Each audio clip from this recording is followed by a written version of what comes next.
अजित पवार आणि माणिकराव कोकाटेंची आजची भेट टळलेली आहे। उपमुख्यमंत्री अजित पवार हे मुंबईमध्ये नसल्याने ही भेट होणार नसल्याचं कळतंय। कृषी मंत्री कोकाटे नाशिकमध्ये असल्याची माहिती आहे। रमी व्हिडिओ आणि वादग्रस्त विधानावरून कोकाटे वादामध्ये सापडलेले होते आणि आज माणिकराव कोकाटे अजित पवार यांची भेट घेणार असल्याची माहिती मिळत होती। मात्र या दोघांचीही भेट आता टळलेली आहे। अजित पवार हे मुंबईमध्ये नसल्याने या दोघांची भेट होणार नाहीये।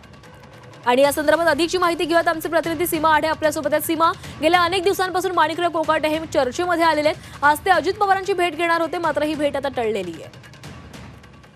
नक्कीच आपल्याला माहिती आहे की वरिष्ठ सभागृहामध्ये रमी गेम ऑनलाईन गेम खेळण्याप्रकरणी सध्या कृषी मंत्री माणिकराव कोकाटे हे टीकेच्या केंद्रस्थानी आहे। सर्व स्तरावरून त्यांच्या राजीनाम्याची मागणी ही होताना आपल्याला पाहायला मिळत आहे।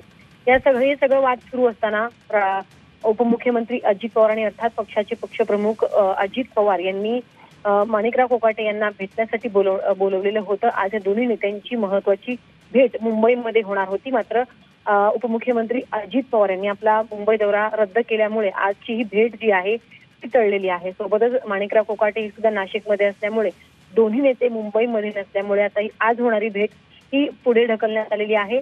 2 ते 3 दिवसांमध्ये ही भेट होण्याची शक्यता सध्या वर्तवली जाते।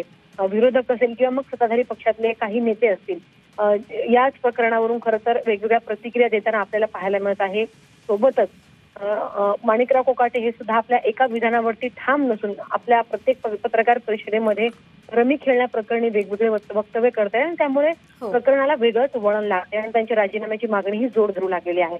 त्यामुळे अजित पवार आणि माणिकराव कोकाटे यांच्या भेटीनंतर नक्की काय घडामोडी घडतात हे पाहणं महत्त्वाचं असणार आहे। खरं तर आजच्या भेटीकडे सगळ्यांचं लक्ष लागलेलं होतं। अजित पवार काय सूचना देतात किंवा त्यांना नक्की या प्रकरणी कृषी मंत्री काय स्पष्टीकरण देतात हे सगळं हे पाहण्यासाठी सगळ्यांना नक्कीच सीमा, तर या भेटीकडे सगळ्यांचंच लक्ष लागलेलं होतं, मात्र आजची भेट टळलेली आहे। आता परत कधी भेट होणार याकडे देखील लक्ष असेल। धन्यवाद तुम्ही दिलेल्या माहितीसाठी।